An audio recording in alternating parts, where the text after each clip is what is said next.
At ito nga guys, tumubo na nga yung itinanim naming mistisa F1 na ampalaya.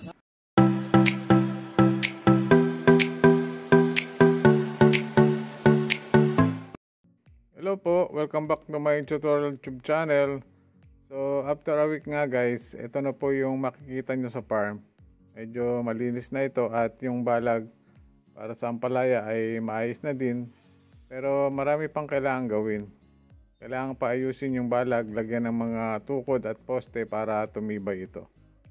Para hindi naman ito masira pag may malakas na hangin na tumama dito. O kaya medyo umulan at malakas ay hindi ito masisira. At ito nga guys, tumubo na nga yung itinanim naming mistisa F1 na ampalaya. May tubo na nga siya. Nagre-range yung tubo niya ng 2 to 4 inches na ang taas nito. Nakakatuwa naman pag nakikita mong nagkakaroon ng progress yung mga ginagawa dito sa farm. Nagiging maayos na yung balag, yung mga naputol na saging ay naitabi na rin. At nakikita mo na yung ampalaya ay nagkakaroon ng buhay at sumisibol na pagkaraan ng isang linggo. At pagkatanim mo at pababayaan mo din lahat, asahan mo lang yung kaya makakasama lang. Pag hindi mo tinulungan siya pag-wapugan. Yan ay hindi gaganda ng ano. Dahil ito matigas itong ganito. Ang kuwan ito ay yung ilalim. Ganito ang bibigyan. O yan, ganyan. Mabilis tayo. Sige.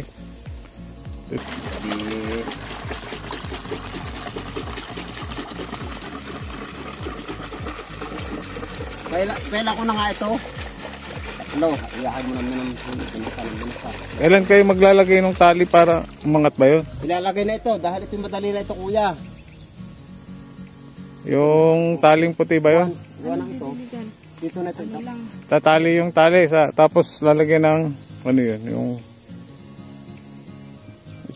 tutusok lang yung tali sa lupa. Nalagyan po kuya ng ano, yung kahoy. May kawayan sa amin na tinirad na kahoy? Ay, yung kawayan. Ilalagay sa ganito tabi. Pag nilagay sa tabi, papagayaan. Dito po na konti. Bago itatali dito. Yung maliit na kawayan. Parang tulos. Parang tulos. Oo. Bago po. Yun yung magiging ano, no? Padaanan. Kaya ito, para nakasentro na ito. Dito ko na rin kakapitin sa pagkaya kuya yan. Kaya yan, matibay yung kakapitan yan. Ito yung kawad. Diyan na yung nakasentro yung ano. Diyan ko na sentro. Para dun sa taas nung ano. Sana na rin. Sasaluhin nung ano. Hanggang doon naman ikon. Tali. Baka hindi tatarenta kuya. Ilang tudling yan? Ito na, sabi ko ilang tudling na ito. Gawa nung... Hindi nabilang. Hindi ko na nabilang ito eh. Pero malawang na rin to. Sa ngayon ay kailangan nating diligan ang ating mga tanim na ampalaya para magtuloy-tuloy na sumibol ito at hindi maputol yung puno nito. Sa ngayon kasi ay madalang ang ulan at kung umulan man ay sandali lang. Parang mabasa lang ang lupa. So tara guys, at tayo ay magdilig ng ating mga itinanim na ampalaya. Lapad ang dahon ito. Pag ito lumapad ang dahon, kailangan ito matutusukan. Ayan. Tutusukan ng ano, yung tali. Kawayan. Tatalian niyo. Para yung gapanganong ano. Gawa ng kaya kapag yan hindi mo pinuwanan, ibig sabihin makagapang, isasabit mo pa yan. Dito lang sa lupa sa ano. Pag yung nakasabit na, pag mayroon na paadyuhan, siya na ang gagapang. Hindi mo na iikot. Naangaba ko nga dito kuya kanina. Sabi ko pag hindi mo na mamayang gabi, pagdilig.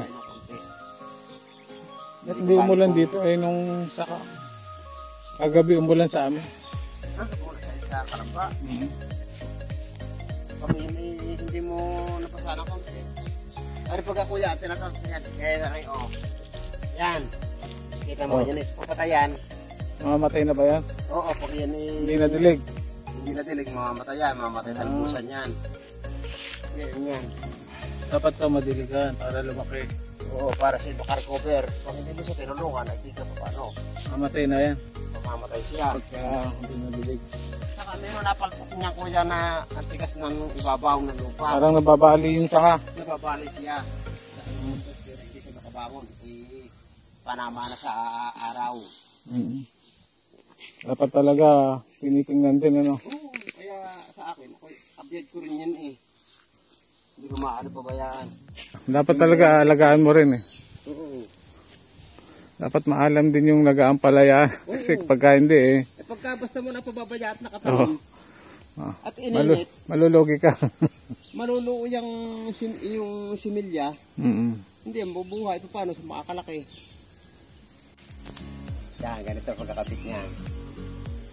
Tingnan mo baka makaapas na. Hindi. Tatali lang. Oo, tali. Ay, kung kayo sana yung magkakabit, sana yung dalawa kayo nila. Eh, siyempre, hindi mo kayo marunong magkabit. Dito lang at ako lang. Ang roll yung bionic. Oo, sir.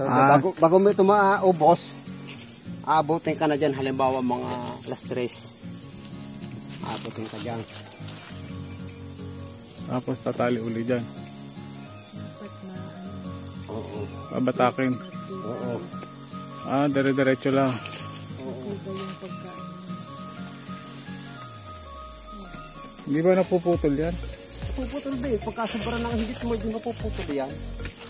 Kailangan ay yung... Ano lang din pala. Tama lang ang higit mo.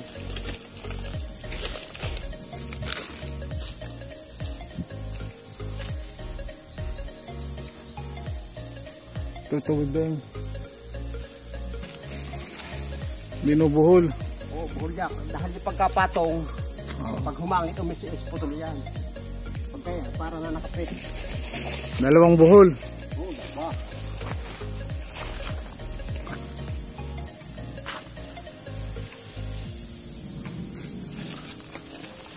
Kaya pala may mga nakalawit, ano? Oo, para pagkakon na yun. Ay, bubuhol ng ganun.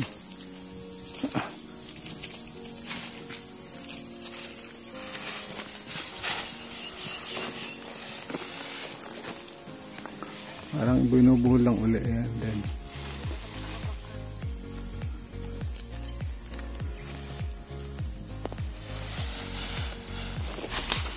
tapos balik ulit. Ilang araw pa ito bago ko matapos, kuya. At kami nga ay tumulong na rin sa paglilinis ng farm. Naggamas kami ng damo, mano-mano. Kasi hindi pa pwedeng gamitan ng makina kasi maliliit pa yung ating ampalaya at baka matamaan sa paglilinis natin. Kung mano-mano kasi ay may iwasan nating masagi ito at hindi ito masira. Nakakapagod din naman talaga dito sa ating ampalayahan pero nag-i-enjoy naman kahit kami ay pinawisan ng matindi. Ang sa akin lang naman sa mga nag-o-office dyan, kailangan din natin ito paminsan-minsan upang tayo naman ay pawisan. Gandang exercise din ito sa atin kaya tara na at magtanim na rin kayo.